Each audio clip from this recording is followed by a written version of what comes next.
Hello, everybody. Welcome to Planet FPL, the world where everything revolves around Fantasy Premier League. My name's Suj. My name is James, and for the benefit of those on YouTube, it looks like, I don't know, like I feel religious. Look at the light shining off my head. Oh, yeah, true. I didn't really notice that. We're obviously in different locations. It is Christmas Eve, but we are through to the end of game week 18. Just one more game week to go before we're halfway through the season. And we've obviously snuck out, left people doing what they're doing. Kids are playing computer games or with grandparents or whatever. And we are going to go through all of the games from game week 18, as well as looking forward to game week 19, James. But yeah, I suppose it's a good time to start by wishing everybody a Merry Christmas and a happy holidays. And I hope you've enjoyed the break and everyone's had a good year and looking forward to next year. And yeah, it's a time to be kind to each other, isn't it, James? So, internet trolls and all that, we don't want none of that. Be nice, enjoy your Christmas break, and hope everyone's had a good one. Going to play bingo? Yes. You got Cole Palmer? Yes. You got Raheem Sterling? No. You got Shimikas? Yes. You got I've got 4. You got Luis Diaz? No. You got Lascelles? Yes. But he's yellow flagged, isn't he? You got Romero? Nope. You won't have Kai Havertz? Nope. Have you got Matty Cash? That I do. Bloody hell. Right, go on. How many flags you got, mate? 4. Bloody hell. And who are they? I just told you. You just asked me, man. Yeah, but I was too busy answering questions to listen at the same time. Shimikas, which is injury, so he's definite. He's going to go. If he's a broken collarbone, he is screwed. Can I just say, I was watching the game in the Beehive after the Tottenham game yesterday, which is down by Bruce Grove, and the guy sitting next to me was like, Bruce Grove is in North London, Tottenham. For people that he's down the road from. It's not the kind of Bruce Grove's not the kind of place that you take a lady. Tottenham, you might know, but Bruce Grove, it's not a date night. No. In any case, this guy next to me was losing his shit with Shimikas. He was like, "Get up, lazy, stop and play act." I'm like, I think he's either popped his shoulder or he's broken his arm, one or the other. It's amazing how, like, sometimes when you fall, the impact, how it can break a bone, it's all to do with the impact. So yeah, Shimikas is only a 1-game suspension. So whilst it's a problem, is it only a 1 game? Is it 2 games? Firstly, this, as covered a couple of weeks ago, no one should be called Matty, right? So as the above average boys coined a couple of weeks ago, right, this guy's Matthew now. No more Matty. Okay. He's Matthew. I'm going to sell him, so I couldn't give a shit what you call him. Suj, he was on 9 points with 10 minutes to go, basically. I know. They conceded. Then obviously in the 98th minute, he gets booked and pops his own shoulder/arm at the same time as well. I didn't see that. I thought he was just suspended. Nah, he's going to... Well, that's what it will show at the moment. He's injured as well, mate. I'm certain. It'll be very similar to Shimikas. Palmer's a suspension, right? Palmer's suspension, yeah. So bench for him. And Jamal Lascelles, we don't know, but he went off quite early, didn't he? Yeah, hip problem. And of course, minutes. Eddie Howe wasn't giving us a lot away afterwards, but Botman's back in any case. And Fabian Schär, who we thought had pulled a major muscle in his bum last week, appeared as well. So he's fine. And disappeared again, didn't he? Schär and Botman will be first choice now, won't they? So he's coming out of the team. Didn't Schär leave the pitch as well? Did he come on and go off again? I don't think so. Oh, okay. I really thought Schär came on and then got injured, or I might be imagining it. James. I'll check. I think, put it this way, Cole Palmer is a problem for you in the sense that he's not going to play this week. Fabian Schär, no, mate. Played the full 90 minutes, mate. Cool. Yeah. Shimikas and Cash are obviously definitive Shimikas problems. And Cash are the two I'm going to solve. But the reality is, I had saved the Pedro Porro transfer for this week anyway, so I'm likely to go. And obviously, Trent is right now flavor of FPL month. We may as well get into it. I've got 50 points as it stands, James, while we're talking about my team. I captained Watkins like many did, which was a disappointment, but I did make 2 transfers, and the 2 transfers probably the greatest 2 transfers I'll ever make in FPL history, because I sold, my FPL history, sorry, I should say, not in FPL history. I sold Foden and Haaland, who were both obviously going to get 0 and 0, for Richarlison and Solanke, which was a net gain of 25 points. So I'm very happy with that. Salah picks me up a 7-pointer, but other than that, that was it. So 50 points, but it is a green arrow up to like 1.2 million now, chipping away. Like everybody, points on the bench galore, mate. Only the 19 for me. I've seen worse, but 19 still pretty bad. Areola, I've seen a couple of teams knocking about more points on their bench than their team. Definitely. Yeah, it's harsh. Like, I didn't think I'd get a green arrow of 50 points, to be fair, and it has ended up. But Gabriel was not going to play over my other defenders. Areola was not going to play over Dubravka. So, there's zero bench regret. There was no 50-50s. It was all pretty self kind of choices were making themselves, to be honest with you. And like I said, look, Cash to Porro was going to be my transfer this week anyway. So I may as well probably move and just get that done. And I will then make the decision on whether or not I want to go Tsimikas to Trent. Got the money? Yeah, I've got the money. It's just based on, because I sold Haaland, right? Oh, of course, yeah. You've got about 8 million in the bank, innit? The $1 million question is then, how do I get back to Haaland? Which again is not the biggest problem, because within a couple of weeks, Salah and Son are going for a lot of managers, so I can find the money from Salah. But then the question will be, after AFCON, how do we get back to Salah? But over the next kind of 4 or 5 weeks, I can hokey cokey it. The bottom line is, there's going to be a few weeks where I'm not going to have all of them, and that's the game, right? You can't always have all the players. So right now I'm without Son and Haaland. It may be that this week I have to go without Haaland. I don't even know if he's fit or not. A lot of people say he might be. We don't know. And we're probably not going to know before the Boxing Day deadline whether Haaland's available for Everton or not. So I think he's definitely in no buy zone at the moment. And I think, to be honest, even if it's he might be back, that's probably still in no buy zone. If it looks like he's going to start against Sheffield United, then that's where the game changes. We can all cope without him away to Everton, who I will talk about it later, are a very good football team at the moment. If I was to do Porro and Trent, it would leave me 3.8 million in the bank, which is not enough to go from anywhere to Haaland. That would be a hit as well, yeah, for a -4. So I would then possibly have to take another hit the week after. Who's your fit defenders at the moment? Gabriel. Yeah, so that's good this week. Trippier. That should be good as well. That's fine. So do you need to take the -4 to come through? No. What I mean is, if you just went Trent and you've got Trent, Trippier, and Gabriel at home to West Ham, Porro can wait another week, can't he? Yeah. Well, I could leave one. I don't need to, but then I will have zero bench, because it will be a case of. I think the likelihood is I'll end up selling Cash for Trent, not Tsimikas. I'd like a bit of news if I can. And yeah, I'll end up with no bench. That's the only problem with that strategy. Yeah, Lascelles ain't going to play, but I mean, yeah, sometimes it's better just to you got to weigh up and look at that 11 realistically, and it's difficult because you won't get many press conferences this week. But look at that 11 and ask yourself, right, who's a real concern of getting no minutes? Because if you think at least there's going to be minutes there, even if you're carrying like a Nunes, who probably does start at Burnley now, for example. But if you're looking at a player and you're like, well, I think they'll get minutes anyway, you got to ask yourself if the -4 is worth it, mate. Yeah. And I think I'm going to wait and see what news I get, really, to be honest with you. I'll keep an eye on price rises and price drops as well. But overall, yeah, I think there are a few players that we will talk about when we get through the games that are misses. Like, I feel like I would like to get them back into my team. Jared Bowen being one at the moment. Souček's not going to be able to chip in bits and pieces. He's been a bit quiet for a little while, so he becomes bench fodder. But Jared Bowen definitely being one that I want to look at. I still don't have Sonny, although I wouldn't really go there before the Asia Cup now. And then obviously, how do I get back to Haaland? There's a few questions in and around my team, but I think it'll probably be Cash to Trent. And I'll make a decision on the hit. I'd rather use the hit to get Haaland back than anything else, you know?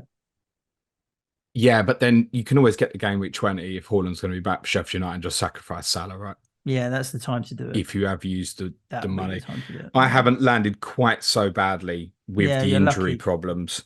And I empathise, because I think there's a lot of people going, I could do without a Cole Palmer problem here today, which obviously with that yellow card at at Wolves, and their defeat there today has meant he's obviously going to be suspended for what's a great looking fixture on paper as well, at Crystal Palace. The good news with that obviously means he'll certainly start at Luton next Saturday. So if you've got Palmer, that's an almost definite bench this week, isn't it? Rather than a sell. I think a lot of people are going to be making defensive transfers. If you've walked through this kind of last 4 or 5 days and picked up no defensive issues, you've had a right result. Yeah, I think that's the other thing that managers need to remember, right? Is that almost most engaged managers will have a problem of some sort, because I can't imagine that people don't have at least a combination of 1 or 2 or 3 of these players that have picked up flags, injuries, or suspensions. So don't overly panic, because everybody might be in the boat of trotting out 10 players this week. Yeah, I've got 2 problems. Chimikas is the definitive one. Yeah. Pau Torres, we don't know. And I wouldn't have intended to start Pau Torres this week anyway. So that's possibly kick that one back, because they're away to Manchester United. Who did you know, Suj? Only Sheff United have scored less goals this season now than Manchester United. I did. I got all the Man United stats after yesterday. Oh, mate. Okay. Save them. No, as in, if you watch a lot of the pundits and the commentary afterwards, or the fan channels or whatever, everybody's trotting out every Man United stat that kicks them in the balls. Did you know, James, that we're playing Arsenal on Thursday? Yes, Suj. I thought we were playing them on Boxing Day. No, you need to watch that game, because I'll be at the Amex watching Tottenham, mate. And then we've got another game with reviews pod to do on Friday. Honestly, it's made my day, because I'd already planned to go out on Thursday night with a friend of mine who, his wife and son are going away for a couple of days. I'd planned to go out on Thursday. I was like, right, I've got to go out Tuesday, got to go out Thursday. This is getting to be quite a hectic week. I can double up now. I'm such a good fan. I honestly thought we were Boxing Day. I knew we were moved to 8:15, but I thought it was on. So Boxing you're saying Day. You can go out and watch the game? That's I can double up. Wow, how impressive! Yeah. How brave of you. Oh, can't wait. Thursday night, Arsenal West Ham. Okay, so I think Arsenal can't wait either, mate. No, mate. Well, look, we'll talk about that when we get to it. Transfer wise, obviously, look, Shimikas is going to go, and I by no means made a decision. We are literally recording basically straight after full time of Wolves and Chelsea. Look, I could go into this week with Porro, Colwell, and Gabriel, and that's absolutely perfectly reasonable as a back three. Trent, who I've consistently been saying no justification for me in the money, now it does become a justification. It's because it's Shimikas specifically that's got injured. The two aren't obviously relatable in terms of position, but Trent Liverpool picks spot. up. But I just always felt that Shimikas was on enough set plays and has enough crossing ability himself that he was worth the saving versus Trent. Now that opposite threat for the saving of money isn't there, like, do I want to go Joe Gomez? No. Would I maybe consider going Canate at a similar value and just hold the money and say, okay, there's a bit of investment in Liverpool defensive, and because of Joel Matip's long-term injury, he'll play 8 out of 10 or 4 out of 5 as a worst case. Yes, I might do that, but it's Shimikas' injury specifically that now brings Trent onto the table. One of the things I've been thinking about... He's at 18.7%, mate. So it's creeping up, and it's creeping up. I can't, by the way. I've got 3.3 in the bank, which is what I wildcarded on. And I obviously rolled a transfer going into this week as well. I can't do it in one move. I do need to make a second. I could go, for example, Colwell to Gusto, still give me Chelsea coverage, and go Shimikas to Trent. And it does all round look a lot more exciting. Like you, it's the same problem as everyone else. Right, okay. Then if suddenly Haaland appears, the route to him doesn't become quite so easy, but it's the same as what the plan always was anyway, I think. It's just move Salah down and get Haaland in for Alvarez, or it might sound ridiculous at the moment, or Solanke in game week 20 if he's back available. If he's not back for game week 20, then I think it becomes easier and on free transfers, because I wouldn't be desperate to get Haaland back for Newcastle away in 21. So they can move them out and then go back to Haaland when he plays Burnley in 22. Trent is now obviously a serious consideration. And I think what it is a lot of people are going to have the money spare, and they know that money's coming spare because of the Salah Son situation, that it's like, exactly that. Oh, I can go there. And the other thing is that I've been thinking about quite a bit, that I spoke about on my stream on Friday, is there's this wide assumption with Salah and Son that when they're back, we'll just go straight back to them. As soon as they're available, we'll get them back. Both teams have good fixtures, etc. I get that. So as per the podcast recorded with Clayton on the AFCON and Asian Cup a couple of weeks ago, the most likely scenario here is that they miss minimum 3 games, game which 21 to 23, And if they go out in the quarterfinals, you might get lucky with sort of game week 24. Anything after that, it's probably going to be game week 25. And if they play for the winner, it might be worse. It might even be game week 26. Okay, fine. Get them back in game week 25. We could all plan for that. Except both are now probably going to blank in game week 26. So what we're going to do, rip our teams up to get them back in for one game week when they then blank in game week 26. And the reason that would happen is obviously if Liverpool Chelsea is the Carabao Cup final, Chelsea Tottenham and Liverpool Luton would both be off. Now Liverpool Luton could get brought forward to game week 25, it's worth saying. But I also think that's quite dependent on Liverpool's result against Arsenal in the FA Cup, which I'll cover a bit more once the FA Cup games are gone. But put it this way, if Liverpool lose at Arsenal in the Cup, there's not really any need to bring it forward to 25. If they go through, then yeah, it probably gets brought forward to 25. But game week 25 is now the most likely date for Manchester City versus Brentford. Mm-hmm. And with that in mind, that might also be where Bournemouth and Luton goes now. Just to chuck it in. So same what day, are you going to do? Which of those picks for TV? Or neither? What, the postponed City, games? Brentford and Bournemouth Luton. They're not TV games. They could become them. Right. But obviously, City and Brentford now, if City progress in the FA Cup, it's going to need to be 25 or 28, basically. There's still a small possibility of 21, but I don't know what they're waiting for, if that's what's going to be the case. Like, I can't see that happening personally. So I think City Brentford will be 25. There's historical that suggests when there's other games to rearrange, you just put them on the same night, because then there's less going up against various UEFA games, for example. And Bournemouth Luton, of course, could go in any week, right? There's no science behind that. But imagine 25, Salah's son return, and you're going, oh shit, I want to get double City because they've got a double game week with 2 home games, and then they do themselves play in 26. Imagine you don't have Solanke, and that's the scenario. And then Salah and Son blank in 26 anyway. This might go on longer, right? It might be that it's game week 27. Then you get the game week 27. You might be sitting there going, oh, shit, these guys are going to blank again in game week 29. And suddenly we might be looking at it going, we're not going back. Particularly if we've got Haaland in and he's playing well and he's very reliable from the captaincy perspective, which with City's fixtures basically up till they go to Anfield, actually, in game week 28, that could be the case once he's back and firing again. So it's interesting that in terms of the thinking of my first thoughts was I want to hold the money for Salah and Son. But now looking at it a bit more and going, well, subject to what happens in the cup games, might not be going back at all. Yeah. Not till that. I mean, for me as well, because I've used that bench boost, it might even be that I go, sod it then. I'll wildcard in 27 and then get them back, for example. That's not part of my principal idea. I'd rather do it after the FA Cup quarterfinals at the moment. But yeah, it's not as simplistic as save the money and get them back. And I think more people are realizing that. And that's why you imagine you hold that money back and Trent's there and you can get there and you can do it. And while Salah's away, there'll be 1 or 2 weeks where he becomes captainable if Mo's not about. You look at 24, for example, Burnley at home. Like if Salah's not back, why not Trent? Agreed. So I'm beginning to think from being under a position of, nah, that's too expensive, I don't want to go there. It's probably well, I can't see how I'm going to spend the money, so I might end up going there. But I haven't decided definitively yet.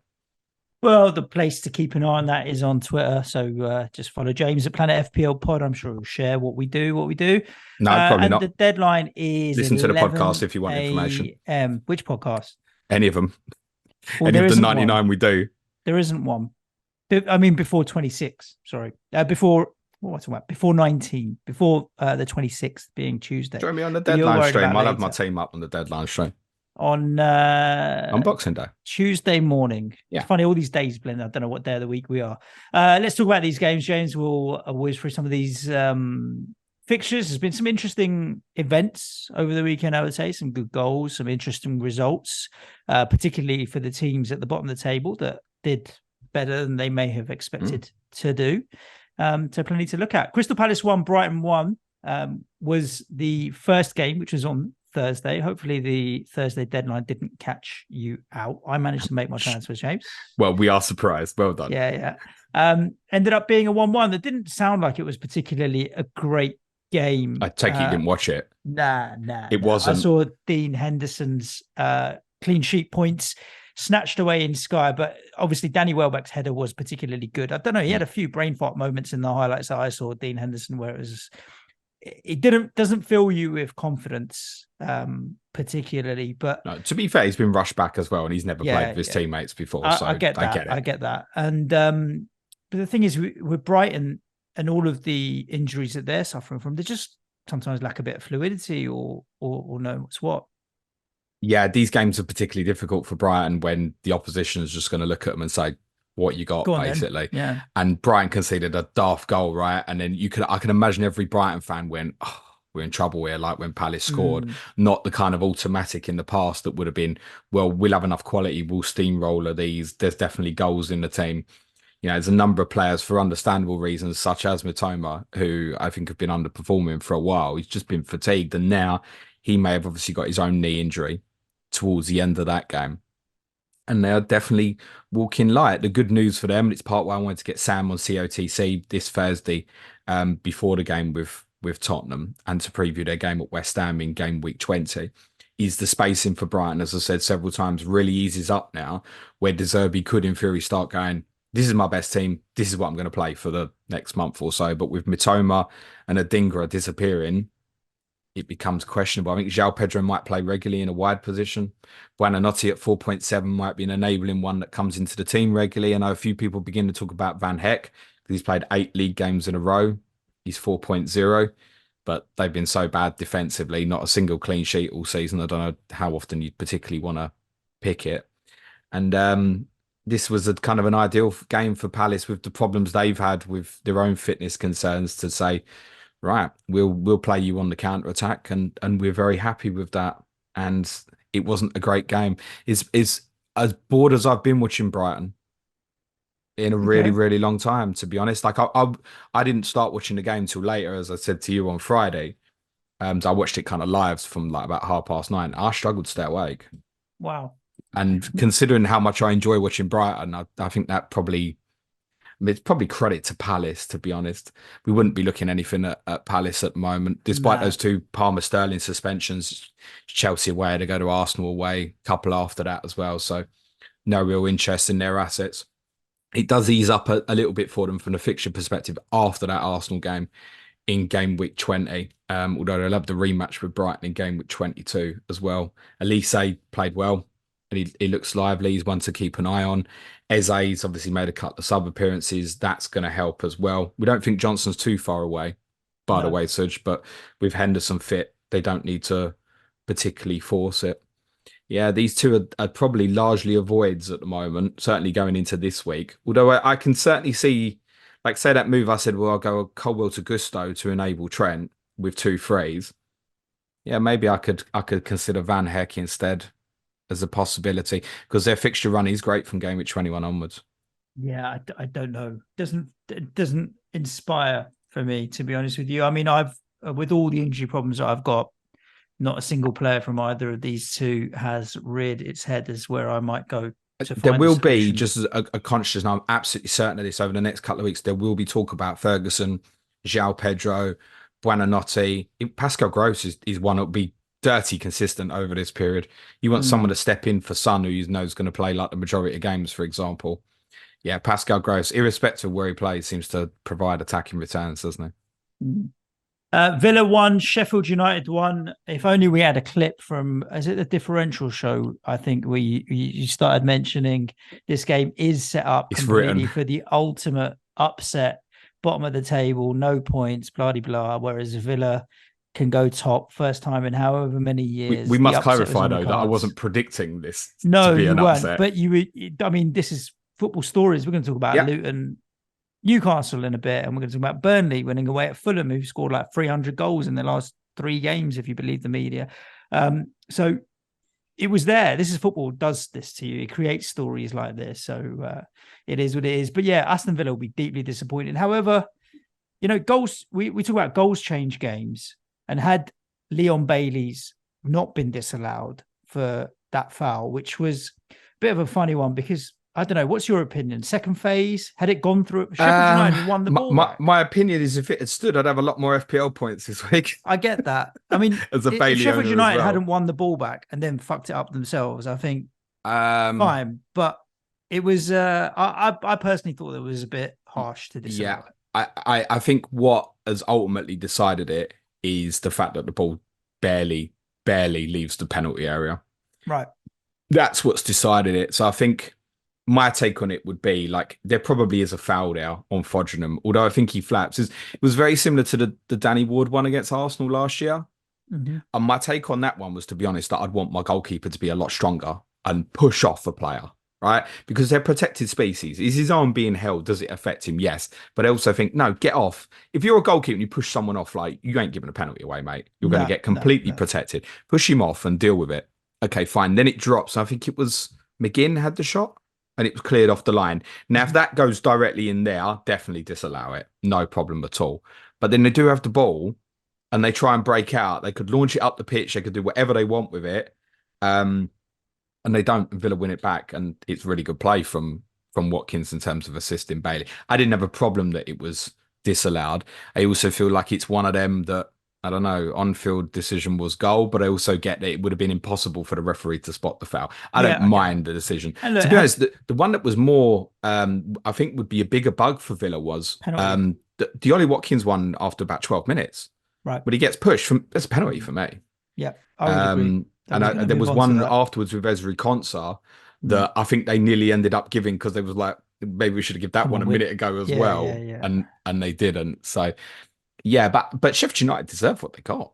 I mean, despite the dominance, Villa still had an XG below 1. It was like 0.86 or something like that. And any team going to Villa, they've just beat Arsenal City on this mad run of home game. That's what I meant on Friday. It's so scripted that you've had this great run. They're going to go top the league if they win. They're playing the worst team in the league. I bet they don't win. That kind of vintage Barclays script.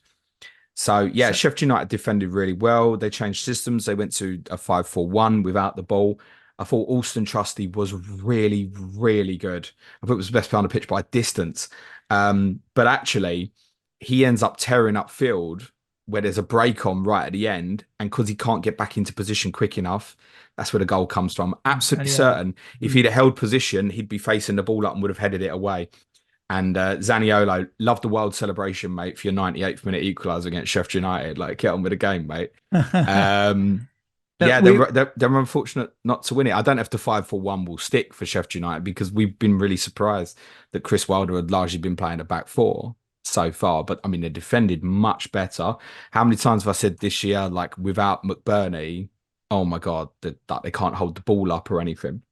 And Cameron Archer had been playing wide on the left, played through the middle. And the one thing he had about as a lone forward, because normally they play over two up front, at least he's got the movement to potentially trouble off the ball. And he looked like a player that was really up for it, like could smell the opportunity and the story of the headline of him going back to Villa and potentially scoring the winner. As soon as Gustavo Harmer came on, they started playing football. And suddenly a sense of belief went through them, where you could feel at just the time that they started playing a bit of football, Villa started getting a bit desperate.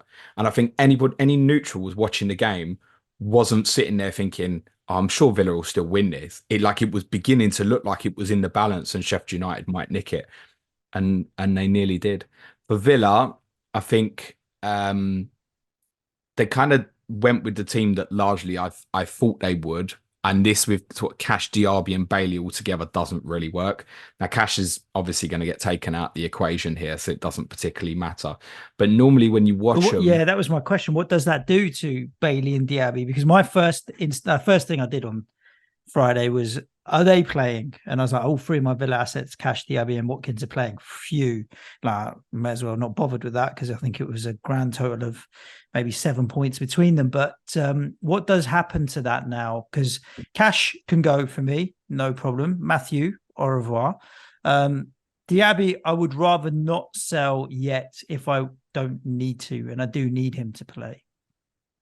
Well, he'll certainly get minutes. You know, to come back to the point I made, look at your team, like, are you going to get minutes? Yes. My instinct would be that they'll both play at Old Trafford. And they'll move Ezri Konsa back to right back and Diogo Carlos will come back in the team. And if they can get Pau Torres in the team for Clement Longley, that's what they'll do. That would be the ideal solution. What they didn't have I'm not saying they took Sheffield United lightly, but when you watch them, they have so much tactical fluidity and movement of positions On Friday, sorry, when the game was, the only parts they had moving was Bailey and Diaby swapping positions. There wasn't enough fluidity amongst the rest of the team. There was a big lean towards the left-hand side naturally, with Luka Dean playing on that side, and then Moreno later on played just like a left winger essentially. I think, yeah, Conte will go to right back. Bailey and Diaby will both play. I think longer term, the one that's a bit of a blow for them is, I think Youri Tielemans had come into the team and was playing really, really well, actually. He's not going to be available till January. And obviously Kamara also won't play till game week 21 because of suspension as well. And they're two players that allow the rest of the parts for different reasons to move quite a lot. I mean, and then I think then it will be one of Bailey or Diaby rather than both at that stage, I think. Look, they're going to Old Trafford at the weekend. And from what I've seen and what you've seen, I'm not selling any Villa players before they go up against Manchester United on current form. Then it's Burnley at home. So really, I'm only moving Matty Cash on because he's injured, but otherwise I'd be holding. And I'm glad you said that because I do want to hold Mr. Diaby. Was also rather amusing on Thursday night because obviously the FPL deadline was Thursday. Thursday night, these embargoed quotes went round of Emery saying that Clement Longley was going to play. And by the way, he was too ponderous on the ball. Just too slow with his distribution. He played fine, right? And he was one of a number of players that could be blamed on Sheffield United's goal, but he was just too slow in his distribution. Had a negative impact on Villa. But Emery had said he was going to play, and everybody just went, "Oh, Matthew Cash isn't playing." And I wonder how many people actually went Cash to Carlos before deadline. And then, yeah, but actually, don't regret it. You're in a better position now because all those who were going, "Oh my God, I can't believe I kept Matthew Cash and he's not playing." Yeah, all those people probably wished he just hadn't played at all anyway. He's a definite sell now. Yeah, for sure. Let's move on to Saturday, shall we, James? Yep. What was the 12:30 game? Oh, yes. West Ham United to Manchester United 0. I don't know about you, but when I saw the lineups, I really did look at the team sheet and be like, is that Manchester United? Well, this boy, Cambuala, who played centre-back, a few of us went looking through who he was because I'd never heard his name prior to the teams dropping. And the first thing I saw was on his Wikipedia page was a link to Manchester City's 115 charges and the fact that he was 12'9". And I was thinking, he was listed as like 12'9". I was like, right, this is really helpful. So he'll be a threat on set pieces, I was thinking. And actually, he didn't acquit himself too badly at all at centre back. He's not the reason why Manchester United lost. I mean, that team, if they played with that team all season, where would they finish? No better than where they are in the league now. They have got a lot of injury issues as well. Of course they have. I mean, this is not their first 11 by any stretch, James. But who cares, right? For me, if it's my club, I'm like, okay, what team are we going up against? And if I look at our team sheet, which is basically first choice, bar probably Aged for Mavropanos, Aged being ill, not recovered from illness as it stands at the moment. You would have fancied it, and net in the end, obviously West Ham did win 2-1. You predicted 2-1, I predicted 2-1. Yeah, it was comfortable. I think people will look at it, and a lot of the conversation was that West Ham weren't great and they didn't offer a lot. I did think that their fatigue is really kicking in, and you talked about Arsenal will be licking their lips. I think that's precisely it. We talked about them looking a bit leggy in the second half against Wolves and the end of the first half, and even in this game. Fourth game in 10 days, I think it figured out for West Ham. So ultimately, what are you going to do? You're going to conserve your energy, let the opposition have the ball. And if you said to me, Man United are going to have double the number of passes and 65% possession, I couldn't care less. I think we'd still stand a chance of winning, and we did in the end. Are you sixth now? Yes. Fair game. It doesn't feel like it, but considering like how negative the environment around West Ham has been, and we've had some pretty mediocre results. We're sixth in it's sixth in the table, right? We won our Europa Conference League group, got to the quarters. Yeah, it was a disappointing way to bow out. But in the first 20 odd games of the season, we've beaten yourselves, we've beaten Chelsea, we've beaten Brighton, we've beaten Manchester United, we beat Arsenal in the League Cup. That's 5 like marquee kind of names or victories that we would have won. We beat Freiburg home and away in both our group stages. We've got to sit back and enjoy the gravy on our turkey, mate, at the moment. It's not all bad. And suddenly what Moyes has found with the front three of Paqueta, Bowen and Kudus is a bit of fluidity, because the interchange is what's unlocking teams, right? It's when we start mixing it up, you're like, okay, now who do we pick up? It happened against you. It happened again yesterday where the position changes. And I say it every week, I always fancy us to score. Yeah, that assist as well. He just shaped as if he was going to play it out to Sufa and knocked it over. I think he's a very unique player, Lucas Paquetá. Yeah, Very no, unique yeah, player. he absolutely is. And He's got. It gives me joy that he's it. one of ours. You know. I don't know if he gives David Moyes joy all the time. Moyes makes out that he does, but I think sometimes he thinks I want to give him a smack on the back of the head. But then 5 assists in 2 games is no joke. And is now you've got Jared Bowen. Not at that price when you've got Kudus. But the thing is, Kudus is going at AFCON. What if you're sitting there and you've already been on Kudus and you're looking to sell Kudus in a couple of weeks? Is Paquetá an option? Well, why? Well, you just told me how many assists he's got recently. Why not? And the thing is with him, because he's such a creative type, like if he is getting in the attacking returns, even that with an assist, a bit like per Odegaard yesterday, but it'll annoy you. The bonus can come with it. He's 6 million. I would buy Cole Palmer. I would buy Anthony Gordon. There's plenty of players I would look at ahead of him. Like I don't know what circumstances he would be the right solution for, James. Yeah, I feel like I'd rather go Cole Palmer or because the likelihood is you're going to have Jared Bowen or want to try and get to Jared Bowen. So I don't think so. Like if you've really got money to burn and you've got nowhere else to go, Arsenal, Brighton, not easy fixtures, but then it's okay. Sheffield United, Bournemouth, the return of the Man United game. The thing is as well, if we come back to, let's say, game week 21 is the first without Salah and Son, when we hit that point, people will look and go, West Ham have Sheffield United away and Bournemouth at home in the next 2 and think, Kudus, oh shit, he's gone as well. Bowen, I've either got or can't afford. I want some of that. If you want some attacking, that is Paquetá, isn't it? It is, but then you might fancy. I mean, I don't even know what JWP's price is now. He's 6'1". So I'd go Paquetá over Ward-Prowse, mate. You would you? Yeah. It'd be more fun as well, anyway. It is. Don't get me wrong. It's set piece. I think Ward-Prowse would be the more sensible choice, if I'm honest with you. If you were picking specifically for Sheffield United and Bournemouth, but he is fun. He is fun, and he has performed. Look, Kudus has come to the party now, double digits. I just wonder, like, if I offered you a Christmas offer, special offer, bargain sale, Bowen, Kudus, and Paquetá as a 3, like, you're not going to get change out of 250 million for the pair of them, the 3 of them now. Just so good. Depends who's buying. Anyway, well, that's the other question. The big FPL headline, which came about just after me and you agreed on Friday morning, oh shit, Flappy's probably going to stay in goal. As soon as we said it was inevitable, wasn't it? Areola came back in. Is that it again? But I did say Areola's first choice, right? At the start of the season, even though Flappy had played some preseason, when Areola was fit, Moyes didn't make a hesitation in dropping him in. So I presume that's it now. Areola's back in. He was all right. That's a major, but I've not looked at my week and gone, oh no, Areola 8 points on my bench. I've gone, great. That's an end of a headache, particularly anyone who's like me, who's got Dubravka as the other keeper as well, has gone, thank you very much. I'll have Dubravka this week as well, not have Areola at Arsenal, and then I can play Areola for the 3 games that are shit for Dubravka, and then play Dubravka again. It's a brilliant little combo, those two.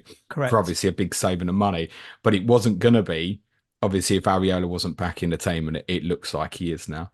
Give us some of these Manchester United stats that you know then. Well, no, the only other thing I was going to drop with Kudus, like, he's a player as well. Do you know who he makes me feel in the similar way for you as a Spurs fan? And whenever you compare players, people think you're comparing players. I'm not comparing players. But you know how you feel when Sonny goes in on goal, 1-on-1? Shoot, right? Left foot, right foot, doesn't matter. You think he's going to get it on target and he can finish. That's how I feel about Kudus now.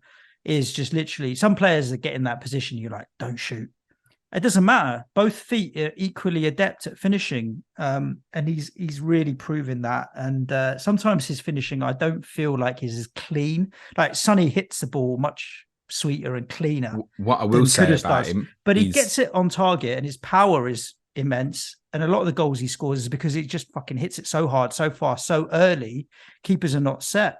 With his left, but he scored a couple recently with his right, which just tucked it in far corner, right? Left or right, either way. And you look at Garnacho's chance in the first half, where he was so desperate to take it on his right and couldn't just put his foot through with his left. It helps being two-footed. So, worst Manchester United start to a season since 1930 something. Just one more thing on Kudos. Yeah, just quick. Just because of what we said earlier about Salah's son, and actually, back in 25, we might not be able to go straight back there for potential blanks. West Ham obviously definitely will play in 26, and from 25, the fixtures are Forest away, Brentford at home, Everton away, Burnley at home. Yeah, just 4 good fixtures when he comes back as well. Continue, boss. Yeah. So for worst start since 1930 something to a league season for Manchester United. First time they've lost 20 games or more in a calendar year since fucking ages. 20 games they've lost in this a calendar year. Yeah. It's just they're just not good. Do you know they had chances, right? They had a few chances, but Garnacho should sort his feet out at 0-0 and we should be behind. But the thing is, if Bowen was in that position, I'd back him to finish it. Yeah, Kudus in that position, I'd back him to finish it. But he just fluffed it. I didn't. He's a young boy, isn't he? And they played with a few young boys, right? I don't. That's not so much my issue. There's players there that have proven their quality in other leagues. I understand, like an Anthony or whatever else, but it's a cultural problem, James. I don't think anything that's wrong at Manchester United is about the ability of their players. The ability of who then? Is. It's just culture. There's just some mentality block, right? Marcus Rashford is possibly one of the best forwards we've produced in years, like in terms of his finishing, his pace. And yet with all these injuries, he still ain't picking him. When he is at his best, he's devastating. Yeah, I love watching him play, and yet he can't get into the team. But what's happened to him? What's happened to him? And a lot of the West Ham fan cams afterwards were like, why don't we dip in there and nick Sancho on loan till the end of the season or whatever? I'm like, no, you don't go and bring trauma from elsewhere into your club. Fuck that. I don't need that shit in my life. It's a cultural problem there. Bruno Fernandes didn't. I mean, he's supposed to be the captain and the leader. He's not a leader on the pitch at all. Yeah, I mean, you do look at that team at the weekend, I would say, and I don't know, other than Johnny Evans and Luke Shaw, who else could take the armband even? Yeah, Luke Shaw had a good game. I thought Luke Shaw did okay. He did better than most. They've got problems. Like we're talking about, I saw someone tweet and I don't know who it was, targeting Manchester United for clean sheets because they just got no attacking firepower. And a bit tongue in cheek, I don't think that's too crazy. Yeah, I hear what you're saying, but I still wouldn't play Pau Torres at Old Trafford this week rather than Colwell's home game or Gabriel's home game, for example, or even over Pedro Porro at Brighton. Even though I think there's next to no chance for a clean sheet for Tottenham, and that's still play Pedro Porro. All I would say to wrap, for West Ham, we're going to Arsenal and we are tired. There's fatigue in the legs. And if there's one place I don't want to go, it's Arsenal. Like we're going to have to dig in that game. I'm grateful there's a 5-day gap because it gives at least some sort of recovery. What you've got to do is just turn up and think, we're playing Tottenham today. That just gets something in your psyche. That's always got to play. I'm so upset that we keep beating you, even when we play shit. Every year you go over there and roll over at Arsenal, and every year you play us, and it's massive. What you're saying is every year we go there and lose, and every year we come to you and sometimes win. Sometimes. I wouldn't be investing in West Ham before Arsenal. Obviously, it's going to be a difficult day out, and I wouldn't be investing in Manchester United. I just don't see anything there. I want to sum up Manchester United. To be honest, I'm pretty bored talking about them, and there's nothing to talk about here from a fantasy perspective. The majority of other football fans now are absolutely at the point of just going, carry on. Yeah. Carry on as you are. Yeah. They are no longer if you think you're going to be really good again, and with this manager and stuff, just carry on. Cool. That's what, and it's up to Manchester United to prove everybody else wrong on that, because everybody else, I think, all the supporters of the other clubs in the top half of the table are going, they don't sack him. Yeah, agreed. So carry on. Let's move it on then. Fulham 0, Burnley 2. James, Fulham, obviously, like I said, free scoring at home, have had some really good results, and get found out. No Raul Jimenez. I mean, maybe that's, I mean, if you're looking for why have Forest scored 5 against correlation. Forest, West Ham, and then failed against Burnley, maybe there's your answer. I mean, to be honest, how Fulham haven't scored in the first half is a little bit of a mystery. And Burnley's 2 goals are both long range efforts from distance, right? So this is a Taken well. typical. Oh yeah, the great goals from Odeberg and Sanderberg, but this is a typical. Absolutely could have been 2-0 the other way around. And you know what? Burnley probably earned that little bit of luck. I said to you on Friday, I said I thought Fulham would win, but I had a suspicion about it, and I couldn't really put my finger on why. And when I reflected on it, I saw the result. Like when I was walking out the ground, it was like Burnley won at Fulham. I was like, really? And it was a lot of that. 2-0 was like, fuck, what's happened now? And I was trying to why. And I suppose the common denominator is what I said to Jimenez, remarkably, from being I don't want to say because of what happened to him, kind of figure of fun, but like oh shit, it's over. Maybe he was just a really big miss for them, and Willian as well. To add to that as well, because it's not just taken Willian out the team, it's moved Iwobi from the right to the left as well. And I did a piece a couple of weeks ago on the intensity they was having with their forward runs and overloading the penalty area. Harry Wilson's just not that type of player. Yes, that Harry Wilson who I tipped up back in September. So yeah, look, no major drama for Fulham, just a bad day at the office, and I think on a different day they could have won. Burnley's team, as I said to you, Suj, is getting a little bit more settled week on week. We begin to look at it and go, yeah, that's the 11 that I thought it was going to be this week. And that included the helpful return of Lyle Foster, which is a big bonus for them. That's the same start. And suddenly, for the 3 teams at the bottom, they're now looking, they can see Forest, can't they? All 3 of them can see Forest. They can. I feel for Burnley because just when they've gathered a bit of momentum, they're walking to Liverpool, then Villa, okay, then Luton, but then Man City. So 3 of the next 4 are going to be very difficult. And then Liverpool and Arsenal again is the 6th, 7th. So it's horrible. Like, I mean, they've got two home games in there, Luton in 21 and Fulham the return in game week 23. Correct. They've got to win those 2 home games. Massive. I mean, Luton plays Sheffield United this coming week as well. Like massive. Once we get to the end of sort of 21, there probably will be at least one of the 3 that we can say that's it. And I'm sure most of us do think that it's the current bottom 3 that will go down. But as I just said, I think all 3 of them will see they're making a fight of it. Forest. They're definitely making a fight of it. No fantasy interest from either of these 2 clubs at the moment. No, I don't think so. I mean, like there'll be a few that might have gone in on Fulham this week because of the fixture. Bournemouth away this week's perfectly reasonable.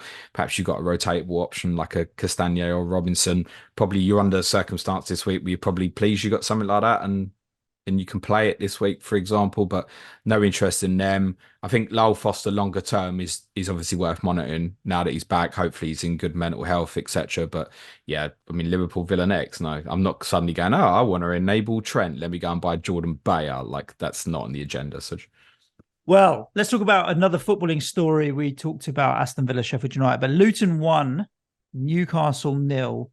The home tie after the obviously unfortunate situation with Tom Lockyer.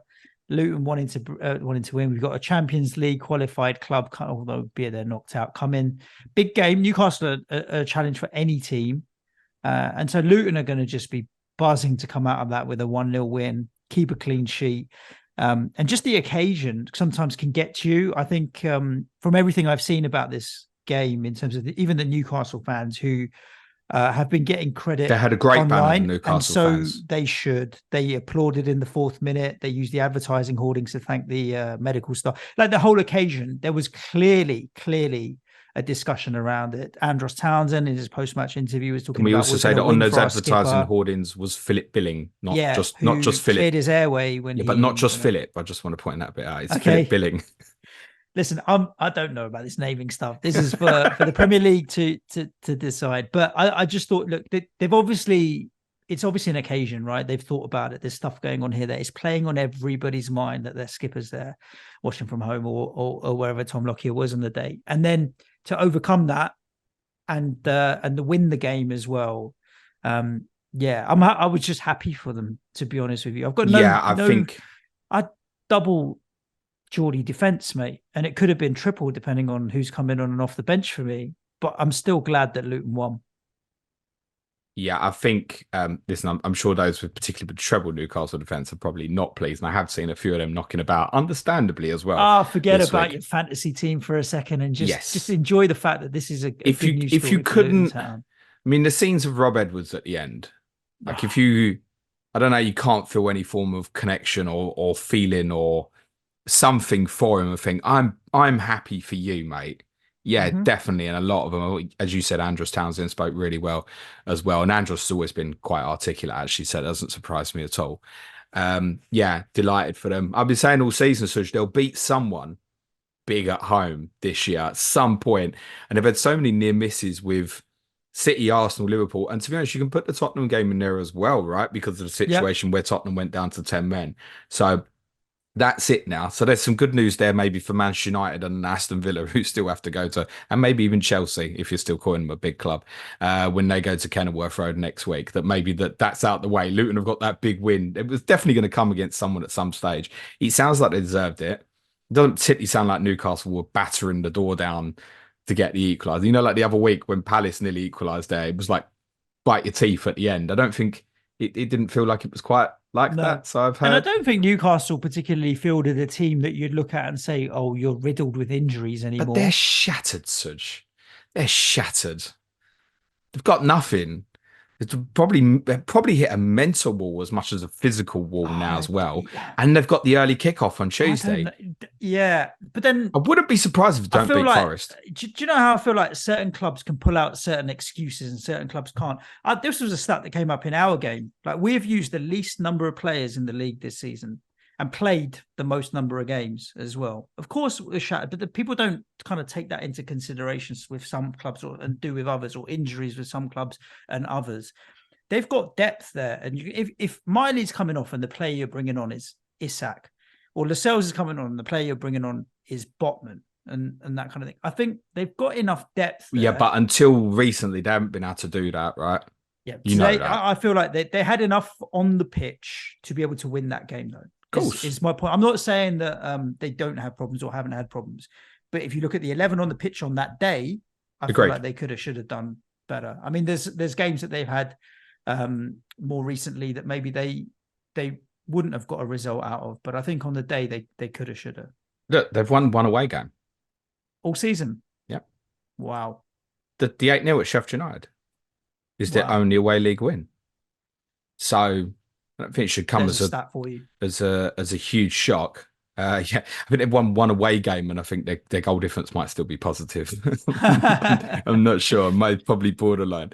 No, look, you are right, and I get it as well. Listen, Newcastle want to be treated like an elite club, which you're obviously going to be. Yeah, you got to face criticism for stuff like this. And to be honest, I don't think when I talk about my club, and obviously we all get biased, I don't see it as an excuse. This is growing pains. This is what if we want to play week in, week out, twice a week, we've got to get that second 11 stronger and fitter and develop. And it's going to be a bit of up and down. And we've got to just take the 5-0 away losses at Fulham in with the 2-0 wins at Man United. And as long as we keep moving forward, and same for Newcastle, right? They've taken a hit here, but if they can come back and win their next couple of games, they'll still be in and around it. They're only a point behind us. So I think they're in danger here of being adrift of the top four. But purely because I've just said it again, right? It's Saturday lunchtime against Forest. But now, it's on paper, realistic at St James's. What for Newcastle? So it's when you've got Arsenal, Liverpool, City, and then that's it. Arsenal, Liverpool, City, and then Newcastle competing with Villa, Tottenham, and a couple of others, maybe. Yeah, it's just one, but it's one spot that they're vying for, and it's very tight there. But Newcastle could still finish top four. And what I'm saying is, over the next four, that could be quite dangerous, right? If they don't win against Forest, and the fatigue, mental stuff is still blocked, then it's Liverpool away, City at home, Villa away. Now, if you're not winning any of them playing Liverpool, City, Villa in their next few, it's brutal. You know, if you're not winning any of them next four, you might find yourself in a position where you're like 14 points behind top four or something. And then, to be honest, it's done. It's just climbing uphill. In pre-season, we said about Newcastle ring game week 5. And a lot of us ringed it and we didn't act upon it, right? As in Trippier and stuff like that. And then, and those of us who didn't regretted it, right? It was like, that was the fixture.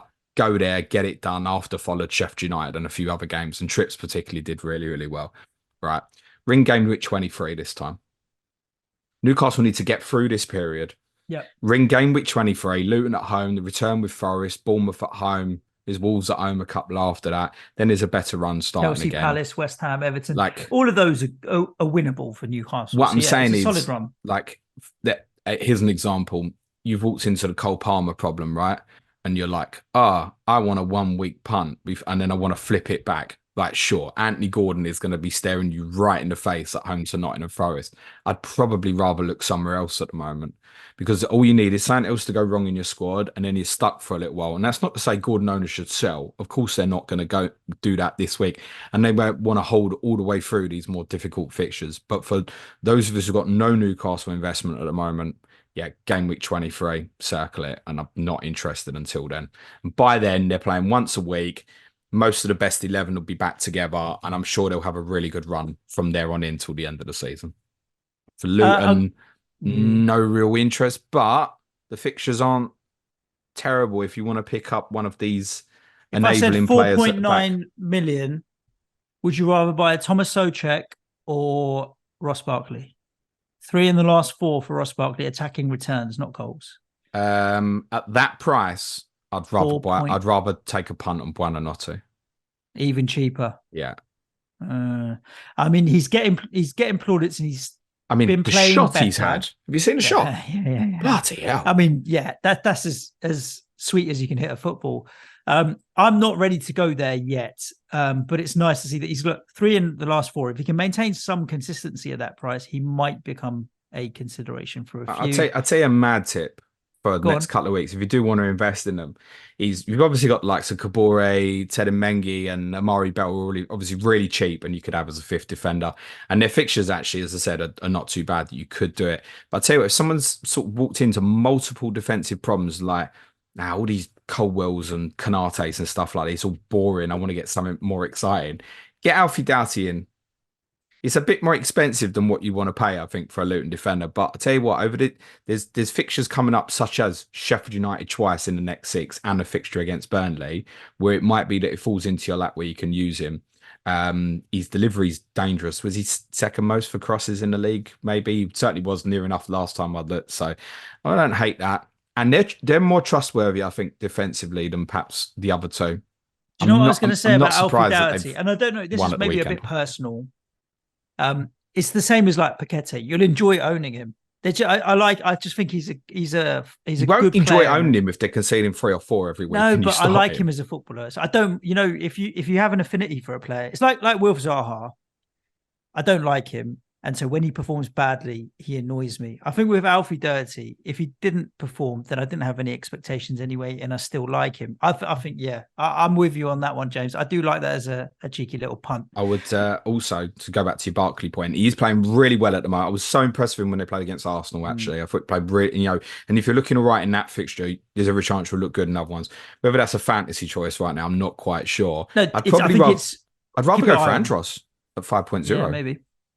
Let's talk about Forest 2, Bournemouth 3. 2 big talking points in this game. One being Dom Solanke, obviously the hat trick. There's going to be many managers that might have moved it on, or didn't even go there, or were still annoyed from the week before, or what have you. I mean, that 17-pointer. Do you think anyone was so annoyed last week that they rage transferred him out? There will be. I think there will be, if they're trying to fix problems elsewhere. I don't know what his net transfers out. I will have a cheeky little look in a second, James. And the other, though, and probably the most important, was that second yellow for Willy Bolly. That was a joke. Yeah, non-owners. That was a joke. Non-owners want a 17-point refund because that red card was so ridiculous. Guess what? Sometimes you get lucky in this game, sometimes you don't. And let's be honest, Solanke probably doesn't get 17 points if it's not for... That is a horrendous decision that, unfortunately, VAR can't intervene with. Does he lunge in a little bit with the tackle? Yes. Does he win it clean? Yes. Is his foot completely planted on the floor afterwards? Yes. Does the opposing player fall over? Yes, but because he stands on Bolly, not because Bolly goes through him. If anything, it's a foul on Bolly. Brutally it's bad, really frustrating. Really frustrating. It is worth saying that the first yellow is bad yellow. It's a kind of a darkish yellow, but yeah, that's obviously had a major impact on the game. Forest picked a more offensive lineup. I was warning a few people at the end of last week saying, look, it was a lot of, he'll definitely go back 3 because he was at Wolves. And I was like, look, it was basically exclusively a back 4 at Tottenham. don't be surprised if it is a back four, and that's what they'd started with. I think you might find they'll start conceding some more goals if they do that regularly enough. They tried to play Divock Origi, basically in a front three with Gibbs White behind that, and that obviously got shelved quite early in the game because of the red card. Do they set up that offensively at Newcastle? Probably not. Newcastle probably hoping that they do. But credit to them, right? Because they stayed in this game all the way through against an opponent that's absolutely flying at the moment. I mean, Bournemouth had more trouble winning this against 10 men than they did at Old Trafford, for example, right? Yeah. And they had chances, Gibbs White towards the end and stuff. They could have won it, but I'm still, it doesn't change any opinion on whether or not I want to look at any Forest players as it stands at the moment. I mean, there's still interesting things there, but do you think this is, I mean, Nuno did bring in Origi and made a couple of movements and changes around. Do you think he's still feeling his way around what his squad has to offer? Yeah, I think there'll be a little bit of that. And obviously you've got the congestion of the fixtures anyway. So it might be that he's gone, right, Bournemouth at home, want to get the crowd up, pick a more offensive team, considering they'd lost, I think they lost 3 home league games before that, and then go to Newcastle on Tuesday and, you know, sort of set up maybe like Sheffield United did at Villa and go 5-4-1. They might do that sort of thing, for example. And the Forest fans, I think, would be okay if he sets up at Newcastle that way. Want to see they obviously had an affinity and a relationship with Cooper, right? So the new manager's got to give him something to buy into. And I think that's part of what he's tried to do at the weekend. The scary bit for them, said he wants to build on the legacy of Cooper and stuff. So the scary bit for them, if you definitely think that the current bottom 3 are definitely going down, have a look at Nottingham Forest fixtures up to game week 28 from here now. To 28. So, James, they have Newcastle away, Man United, Brentford, Arsenal, Bournemouth again. Away. Yeah. Newcastle, West Ham, Villa, Liverpool, Brighton, and then Luton in 29.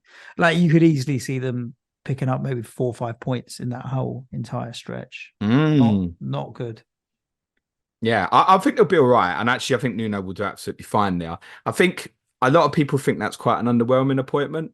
I think what he wants to do is he wants to progress the football club in stages. And I think they foresee Nuno Santo as being a manager that can get them from 17th to 12th, 11th. Yeah. And then go for someone else. I actually think that's their plan. Yeah. But they're going to have to be careful here. Because they're the only team you could say keeping one of them bottom 3 up is Forest. You can't see, even like Palace and stuff, you can't see them getting dragged into it. I don't think. We'll talk about Everton in a second. They're not going to get dragged in. No either. chance. I mean, they're doing really well, despite obviously the defeat against you guys. Anything other than Dominic Solanke that you want to add from Bournemouth? No, I think the moment feels like it's gone. And obviously, Milos Kerkez was photographed on Thursday in a protective boot. We don't quite know the circumstance of that yet. Dango Otara appeared to play left back, which is very what a clearance, field. By the way. It was, yes. What a clearance. Absolutely. I think those are as good as goals, those kind of clearances. Look, Semenyo is still a very good enabler, although he's highly likely to go to AFCON himself. I think Justin Kluivert, I mentioned a number of times, but it might be that Philip Billings nicked his place now. And it's probably going to get a little bit murkier now as well with Alex Scott's obviously back fit. And Tyler Adams, I heard some sort of reports might be ahead of schedule as well, possibly. But Alex Scott's basically back. So that's going to cause a bit of murkiness in the midfield. They might move Christie into a more advanced position. So I think, Solanke. And by the way, Suj, he might be a sell for me next week. And I mean that honestly. I'm not committed. Just because he's got me these points, I'm absolutely not kind of emotionally committed to Solanke in any way, shape, or form. The problem for those who haven't got him, they're going to look at Fulham at home in a week and go, oh, shit. Like, if you're still sitting there on Haaland and it doesn't look like he's going to be back, are you going to look at Fulham at home and let it go again? But next week, if Haaland's back for 20, it might be that I go, right, Solanke's now walking into Tottenham, Liverpool. I'm very happy with my lot here. Thank you very much. What I definitely am not going to do is hold on he's got a double coming up and it might not happen till April or May. No, I'm not going to hold on that basis. Not at all. And he might stick because I think I summed him up well last week. Because there'll be other flags, James. Like, he's on, no, it's not that as well. Like, I think Haaland, Watkins, Solanke, if you just removed fixtures, right now, if they're all fit, feels like the ideal front 3 at their values, their quality, what they provide at their valuations. That feels perfect. And I am of the thought that if I end up there, forget them.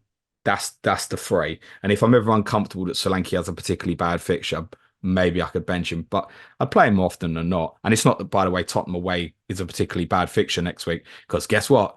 He'll get chances because everybody does at White Hart Lane, as shown by Everton yesterday as well. Segue to Tottenham 2, Everton 1, or Tottenham 1.48, Everton 1.72, maybe. I mean, that's 148, 178. That statistic you just trotted out about XG feels like bullshit because I felt like there was a lot more of a wider margin between the two teams than that. 18 shots, three big chances missed for Everton. And even, yes, from the highlights that I saw, that I don't know how it was the first time under Ange in a home game, because I was thinking it at Wolves away as well. But it's the first time in a home game under him I thought, get me out of here. That's literally what I turned to my parents and said about 10 minutes, get us out of here. Like, the game, what's happening now is irrelevant. You know, I kept saying to you, the results don't matter, really. Like, there's no target this year and stuff. Yeah, but when you are winning and there's 10 minutes to go, yeah, I want to get my points and I want to disappear. So I had a question for you, because I saw highlights, but then I listened to bits and pieces of punditry or whatever else. And it was like you guys were good for the first half an hour and you managed to get a 2-goal lead and build it up. Versus us, it was very similar. Good for the first half hour. Was the difference between what happened against us and what happened against them that you scored 2 early, whereas 2 goals early, as opposed to us, you only got the 1-goal lead? Obviously, there might have been a foot off the pedal, but I know a lot of the responses I've had in the last 24 hours or so have been Tottenham played really well in the first half hour. And listen, we played fine. I mean, if you look at the first goal, it's a brilliantly worked goal. Very good. But I didn't think we were. I thought the first half hour was even anyway. And then for the final hour, Everton were a better team. And to be honest, I was even thinking going into the last few minutes, if this ends up in a draw, that's not even a terrible result because I'm not even sure we deserve this. I think Everton deserved to win the game. Yeah. And you've got to bear that in mind with, like, you know, what if Haaland's back? I tell you what, that is going to be a rough game for City on Wednesday night, particularly if, and I know Rodri has said he'll be okay, but if he's not, there's every chance they'll go under at Goodison and get beat. So he's key and pivotal for them. They were excellent, Suj, and I'd rather talk about them first and foremost, even though there's probably not too much to look for from the defensive aspect. Because remember as well, they were without a key player in Abdullah Doucouré, who obviously links from the midfield and the front quite well, picks up second balls really well. They lost Idrissa Gana again quite early in the game, sort of 25 minutes in or so. And actually, from that point, Everton did get a little bit better. They dropped James Garner in back deeper with Amadou and Nana. And Andre Gomez, who we haven't seen in an Everton shirt for about 18 months, came on and was absolutely brilliant.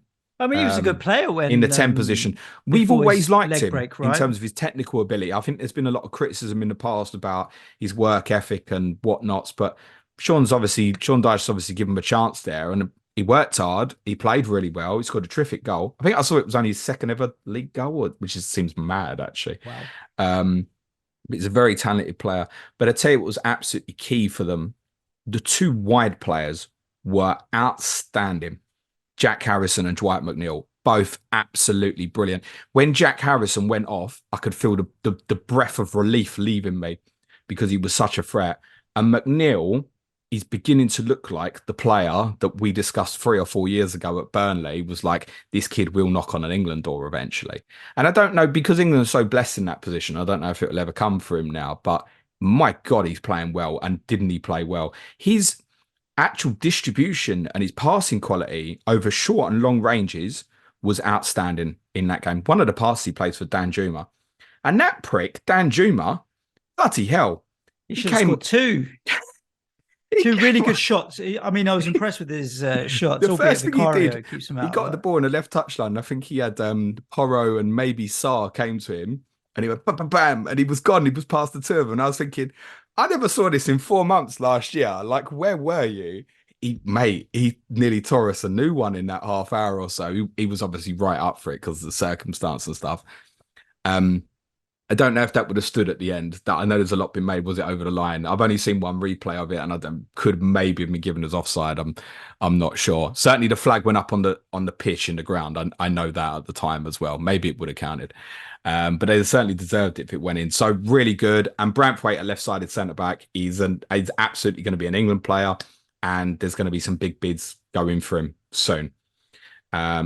And that's a prize asset, and Everton should hold on to that for as long as they can, because his valuation will keep going out. He's got all the attributes you want. And I think in a team, with respect, as good as they were, if he plays in the team that plays, let's say, a more on-brand type of football, I think he'll look even better. What a good talent he is. James Tarkowski knits that together really well from a leadership perspective. They were really unfortunate. Nothing to look at from a fantasy perspective other than Branthwaite if you want it as an enabler, but the fixtures aren't good despite how well they're playing. For my team, players that played well, Emerson Real played really well at left back, but Destiny Udogie will obviously come back in for the Brighton game, and that'll help. Pap Sarr played really well as the right-sided 8, and Richarlison played quite well up front and was a little unfortunate to be taken off, and said that he went into the game with a bit of a back problem. He knew he'd have to take him off. He should be fine for Thursday. More importantly, will Christian Romero be okay? Removed at half-time with a tight hamstring. Make of that what you will. If he plays, we'll probably win at Brighton. If he doesn't, we'll probably get absolutely slaughtered. That's how important he'll be, and I don't think we'll get that information prior to Tuesday. Richarlison is a good get and a good pickup at the moment. Brennan Johnson obviously got the 2 assists. I probably wouldn't dive into Johnson or Kulusevski at this moment in time. Porro's still a good get. I also think, in seriousness, for those who aren't on Porro and are beginning to think, 5.6 is beginning to look a bit pricey for a team who looks like they're going to concede 4 or 5 every week, even if they might score 4 or 5, then go and get Destiny. At cheaper, if you're really stuck for the money, he'll be fine. He'll do you the job absolutely fine. For me, Oliver Skipp in the 6th role was a bit of a disaster. I don't really want to say that because he's homegrown, but it didn't work. I would personally play Gio Lo Celso in that position, even though it might be a bit alien against Brighton, because we need someone there who can at least retain possession. And if put legs in front of him like Sarr and Højbjerg or Sarr and Kulusevski, that's going to be a big problem. And that's going to be a problem for Tottenham all through January. Skipp and Højbjerg in that position. I think he thought he could try Skipp in that position in this game. And I wouldn't say regretted it because he'd have learned stuff. I don't know if he'll stay there for Brighton. I'd be very surprised if he played there again against Brighton. Nice. Let's talk about the evening kickoff, James. The big game of the weekend, if you will, based on the fact that they're top 2 in the table. Arsenal, top on Christmas Day, twice in a row. First time for a long time. Liverpool 1, Arsenal 1. Could have, should have probably been Liverpool's game based on particularly the second half, which... based on one crazy moment with the 5-3-1. Oh, that photograph. There's just something brilliant, iconic about that photograph. I always think of him as my son. He's just I love that him, about a lot of Gooners been going, Declan Rice's aura put them off. I mean, listen, if there was one player you'd want in that situation, it probably would be Declan Rice. But no, just Trent hit the bar. That's I mean, look, if anyone's going to close down the space, he's going to close down the space. If anyone just knowing the presence of might put you off, yes, but it doesn't matter. Trent was still prime position to score. It's worth saying Arsenal, a lot about, aura and all that. Arsenal need to have a look back at why did that happen? Correct. Because that shouldn't happen to a team that's that good defensively. I know it's a breakdown from a corner, but you should be well prepared for that sort of circumstance, particularly at a place like Anfield. Whether that requires leaving an extra one back or something, I don't know, but I'm sure they'll analyse why that happened. I think draw was a fair result. It was a good game, it was a good watch. 2 top teams played with decent intensity. It's worth saying I couldn't remember. My dad, we watched the game together, and my dad said near the end, he said, I can't remember either keeper making a save. And it did feel like that. And I think that the XG was quite low for both teams, wasn't it? I think it was under 1 for both, 0.97 and 0.74. Which probably suggests a bad game, and it wasn't. Like, it was played at a good tempo. You knew that it had a feeling about it. I could only reflect afterwards, as much as it pains me to say that Arsenal were far more likely of the 2 to win the title. And I think Arsenal should feel good about the fact that they've got Newcastle, Liverpool, Aston Villa, Chelsea, a few really rough away games out the way and done. and don't have any of them kind of atmospheric ones near the end. They'll still have to go to City and they still have to go to my place. Other than that, they've got most of the tough away games out of the way. Although I saw a stat they're on 10 less points than this time last year or something. Well, here's the funny thing, right? You talk always about 2 points a game will get you to Champions League. And my team's on it. Will get you to Champions League. So that's 30. That'd be 36 points. They're only on 40. So it's only like 4 points ahead of Champions League level. So it's very catchable. Title level. Very, very, very. But I guess it's a good thing because it shows a more competitive league this year. But I did think that when I saw their points tally of only 40. But I always look at it compared to where are we and what would we need to do to be where you are? What would we have need to do? Maybe win the game against Everton or not lose one of the other stupid games we lost. And then I looked at theirs and it's Champions League form more than it is title winning form. Yeah, I mean, I think the scary thing with my Tottenham head on is if I look at Arsenal's fixtures up till kind of FA Cup quarterfinal weekend, I think there's 4 in a row now. I think more than that. I mean, there's a lot of points on the board there for Arsenal. Yeah. And to be honest, 2 points per game, basically what you want to kind of do, right? First half of the season, to win a title, you need to be at minimum 2 points per game, I think, the first half. So I think, like, listen, with respect, you're 6th, right? You could put a line at yourselves and under and go, no chance of win the league. For my team, it would be like 0.5% or something like that, right? Yeah, we're 4 points behind City with the game in hand. So let's call it 6-7 points. So I think there is a break at 5th and below. Yeah, City is above 2 points per game, aren't they? 34 from 17. They're at there you go. So they're on it, right? So 2 points per game in the first half. Then you hit the second half of the season. You need to be ramping up beyond 2.5. To win the title. That's what, and if Arsenal do 2.5 for the rest of the season, they'll win the league. But the same applies to City, and the same probably applies to Liverpool, I should imagine. So Arsenal are the ones I think that have the run though, where you think, oh my God, that's a really good run of fixtures. Whereas City, you still see a few things like going to Everton this week, going to Newcastle in 21, even going Brentford in 23. And I think, they're all sticky away games. I bet they don't win all 3 of them, for example. Any players from either clubs from an FPL point of view that you're looking at? I know obviously Salah, he's still just the king, isn't he? But for Liverpool, Konaté obviously playing striker ahead of Nunez. No, I mean Diaz potentially got a problem as well. It's probably going to be that through January they probably have to run with Gakpo, Nunez probably playing on the left. And they'll hope that Jota's back, because even Ben Doak might have come in the team as a right-sided forward young player. He's done his meniscus and is going to miss a few months. They can obviously play the likes of Harvey Elliott as a right-sided forward. They could even play Szoboszlai there, but I think they need him in the midfield. Didn't think he had the best of games. Thought Curtis Jones was good again. I like him. No, probably not as offensive, guys. Konaté is a consideration as just I want to keep that sort of value there as it is. Replace Tsimikas with that. Joe Gomez wouldn't be, because Andy Robertson is getting close. So I wouldn't want to go down that route. So it's either Konaté or smash up for Trent or not bother at all, would be my take on Liverpool. For Arsenal, I definitely want something. And one obvious solution here is, you've got the money in the bank, James. Still Tsimikas for Saliba or Ben White or Zinchenko and go double defence with Gabriel.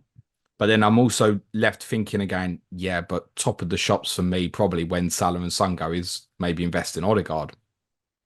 So there's a bit of a decision to be made. What do I want? Do I want to go Trent and Odegaard as an example? Might be. Plus maybe Richarlison or something else at that point. Or do I want to go something like Saliba, cut me off of Odegaard? I don't know. I'd almost rather leave the option open, I think, at the moment, because I think it's one, because of the other two, I've got Saka and Gabriel. If I go Saliba, that's it. That's like almost a commitment, I think, that I'm going double Arsenal defence, rather than going, I'm going to funk this out and go to double Arsenal offensive at a certain point. So I'm going to give that a little bit of thought. I might just go, sod this. I don't want to pay that for Trent.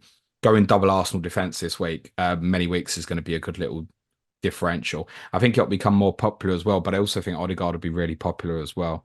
So it might even be that I leave myself open on that option and come back to it in 21 when they play Palace at home, make a definitive decision one way or the other, then possibly.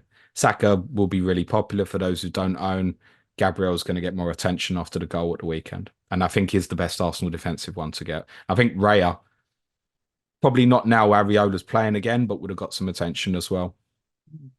Let's talk about today's game, James. Wolves 2, Chelsea 1. Before we take some questions that we've had in on the internet, I'm going to have a cheeky look at what some of those are. But just tell me where Chelsea are in the table. It just makes me laugh, mate.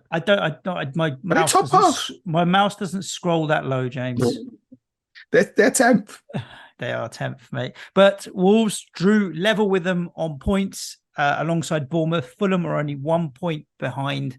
There's a big gap up to Brighton. You could group, obviously, the top 5, then West Ham, Newcastle, Man United, Brighton, and then you can't group Chelsea with us. They're too far behind. And then you've got Chelsea down to Brentford, maybe at 19 points, and then the rest. But yeah.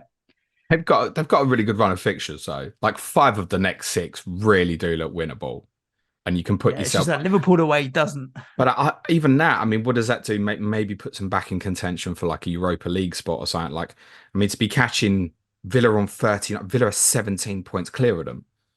And I suppose realistically, like Man City, Liverpool, and Arsenal are not the targets. Like even for me as a Tottenham fan, I'm looking at Villa. Really, if I wanted to target a top 4, of course, I'm thinking we're 3 points behind Villa, right?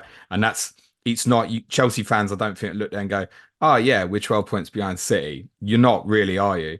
You're looking at it more thinking we've got to overthrow Villa. It's 17 points. Not making it up, are they? No. So, but the Wolves are coming back after losing to us. They've gone and got another home win. It's funny where I talked about their record and you said, where have all their good results come?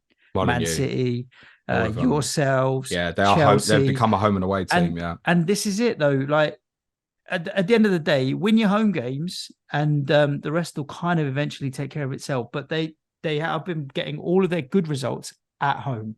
Where are they this week? Oh, away at Brentford. But then Everton at home, that'll be tricky. Away at Brighton, home at Man United. I'd back them to win that one.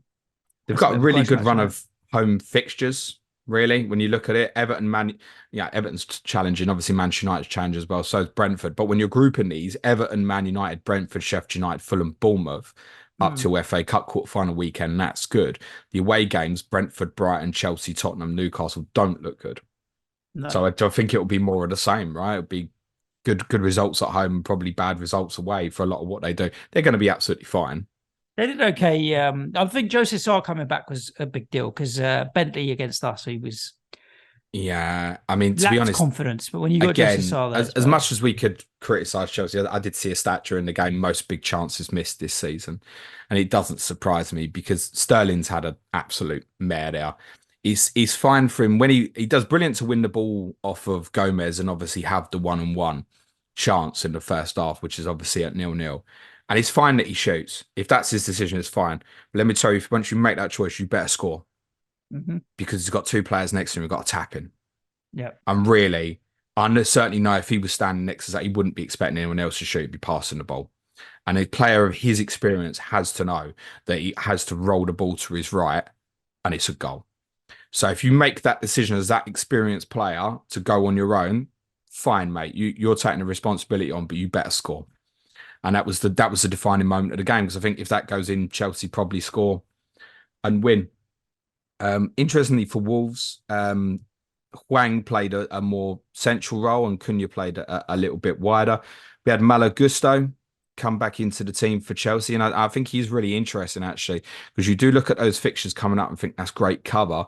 The only thing that puts me off a little bit is over the next 6, it's good, bar Liverpool away in 22. And then there's a tougher run of fixtures again, which may even include the blanking game with 26, as we said. I don't know how often I'd start him.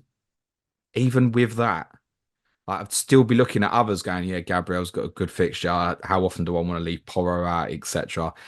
Even if I went like a Canate, I'm thinking I'm going to probably pick that more often, maybe subject to the fixture.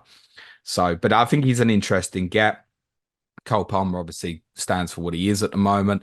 There was a thought process for me before today to think maybe Bailey to Palmer and kind of fix the one glaring. I'm happy to take Gordon on because of Newcastle's run at the moment, but have had an awareness that Palmer's a problem. I'm obviously not making that move this week, and I wouldn't make it next week if I think Bailey's going to play onto Burnley. So it might be that I continue to go without Cole Palmer for a while. There's nothing else from Chelsea that would interest me at the moment. And Kunku obviously needs a big watching brief. He's obviously come on and scored goals. Scored today. I've been consistent saying this all the time. This lad will score goals, irrespective of where he plays.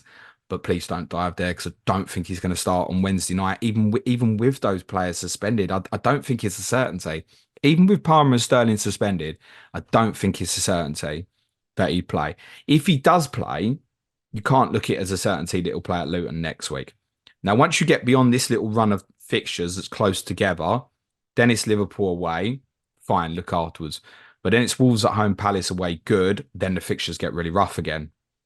So for me, there's not a huge amount of interest. I think the safest defensive one to get, I do think, is Levi Colwill. But we think Ben Chilwell's really close at the moment. So it's largely an avoid, and we're getting close to January. So what are they going to do, Suj? Spend that cashola. Come over here, Chelsea at West Ham. We got a few that you can drop 100 million plus on each. Thank you very much. I've got a few that they could have just by taking off the wage bill. I'd be quite happy with, to be honest. No, they don't do that, James. If they can't amortize a transfer fee over then 300 years, they're not interested. Who scored the second goal for Wolves? Oh, yeah, the Duck. And I went, to be honest, no, pronounce it properly. Go on, Matt Doherty. Doherty, well done. Yes, nice to see you. No, I'm sure someone's going to criticize that. By the way, people, what was it the other week? Someone said I kept saying Hoyland instead of Haaland. And I'm like, if you knew what I was saying, it's probably just the wrong name to come out. You obviously knows. It's cool. I don't care about mispronunciations. I'm sorry. No one's paying me for this shit other than Suj, and he doesn't really care. So it doesn't Don't get me wrong. Like, obviously, I want to try and get it as right as I can, but I'm not pronouncing it in it's like Bruno Fernandes, right? Does anybody actually want me to say Bruno Fernandes? Yeah. But look, just for nostalgic FPL love, getting Matt Doherty on the score sheet was nice. Oh yeah, I cheered when that went in because he's former Tottenham boy, ain't it? Go on, the Doc. Yeah, of course. And we like to see Chelsea lose. We've got a few questions that we had in on Twitter, James. We're going to do them just for people whilst they're tucking into their turkey and gravy. What have we got for them for the rest of the week? Am I putting you on the spot? You know, Boxing Day. Yeah, of course I know. Differential show for our patrons tomorrow. Boxing Day, deadline stream. There'll be a team news stream for advanced and intermediate plus tier patrons, probably 8:30 in the morning, then deadline stream at 10 o'clock for everyone else as well. Wednesday. Man is working, guys. Give him a like or a thumbs up or a follow or something. Someone said to me the other night, like, take a break and spend time with your family. What's wrong with you? And I'm like, yeah, well, you know, what do you think I'm doing tomorrow? Wednesday is the Sky Pod and our patron Q&A. I'm doing a watch along Wednesday night for patrons as well. 3-hour watch along during the free games that are on Wednesday night. I'm going to try and simultaneously watch all three of them and do a stream at the same time. Thursday, Clash of Correspondence, as I said, West Ham versus Brighton with Chris Stone and Sam Murray. And Friday, we got a Game Week review podcast for the Game Week 19 fixtures. And then on Patreon, we'll have our Game Week 20 preview podcast and then deadline stream again on Saturday. Lovely jubbly. So make sure you are subscribed wherever you listen to the podcast. We're going to keep it going through this break. Whoever is moaning, I will make sure James pisses off next summer as soon as the season's finished. He'll probably go on a Tottenham preseason tour or something stupid like that. Right, let's look at some of these questions. Might have to save my pennies for European football again next year, right? That'll be this is the problem with us not qualifying for Europe. That's the biggest problem. It's not the lack of cash for the club or whatever. It's getting used to me only going to football once a week. And if they're having to get used to twice a week again next year, it's going to be a problem. Nice. Danny Mack. Who's worse, Chelsea or Man United? Oh, Man United. Yeah, I rephrase the question. Who is more likely to come I don't know, I haven't said it now. No. Okay, I was going to rephrase the question for you, James. Who is more likely to get back into the top four quicker? Chelsea. Exactly. That's the way I look at it. I look at it as, okay, maybe Man United might be able to get a better team out, but Chelsea have got the youth and the talent that I feel like they might be able to get back. Just a caveat for that United aren't far enough away. Like we looked at Chelsea's points to Villa is too much. So in terms of this specific season, like United are obviously more likely. And who knows, maybe they might go, hey, let's get rid of the manager and get a different one in, and suddenly they bounce and they click and they're in contention, right? So, but I think if you said to me, right, one of those two clubs will finish top four next year, who's more likely? I'd probably say Chelsea. Kartik Raja, has Christmas gotten better or worse in your personal lives? He says, common mates, question mark. I'm not sure what the mates in the end is, but has it gotten better or worse? Humbug. I'll be honest with you. I really feel like we're having a very quiet Christmas, I would say, this year with the kids and stuff. We've not got a lot going on. We're not going places. We haven't booked, during the holidays for the kids, maybe day trips into London, none of that. Even with things like the meal that we've planned for tomorrow, I'm one of those where I like to go OTT, just get a bit of this, bit of that, get a bit of everything. We just kept it simple. Presents this year, just keep it simple. No one needs anything or wants anything. And I've been out and about the last couple of days to the shops or gym or wherever I've been. It doesn't feel like it's been as busy out this year as it has been in previous years. So it's been a bit quiet this year. I wouldn't say it's gotten better or worse. I think better, if anything. Just hang out with the family. I enjoy that time. But it does feel like a quieter, more low-key Christmas this year than previous years. It's got better for me with the little one. He's obviously 5 now. Every house he sees with lights or something just goes Christmas, Christmas, Christmas. So he knows what's going on. He knows that there's a shitload of stuff coming his way tomorrow. Do you have a tree at home? That's what it's about, isn't it? Really, it's about the family and the kids and stuff. For me, it's about Boxing Day. Do you have a tree at home? No, I mean we're here at the father-in-law's anyway. No, I just didn't know if you'd left presents under the tree so that he's with my son. There's literally no point. That's the point. He'll attack them, right? Yeah, they're gone, mate. You ain't waiting for Christmas. Mine are good enough that they'll let them be under the tree and there's no kind of anticipation. Yes. This kid don't wait. This kid is smart. He knows when you leave the room, that's his time to enter the room. That's how he thinks about things. Let me go and find. Yeah. Coon says, what's your favourite Christmas appetizer and dessert? I'm a prawn cocktail. So yes, I'm with you, James. I'm a seafood kind of guy for Christmas. So we usually get one of the platters that's there. A bit of prawns, bit of whatever, crab meat, salmon, cream cheese, bagels. Tomorrow, I'm actually making prawns, some spicy prawns, James. Just spicy prawns with bread and pate. But I'm with you. Prawns or seafood for starter all day long. Dessert, not Christmas pudding.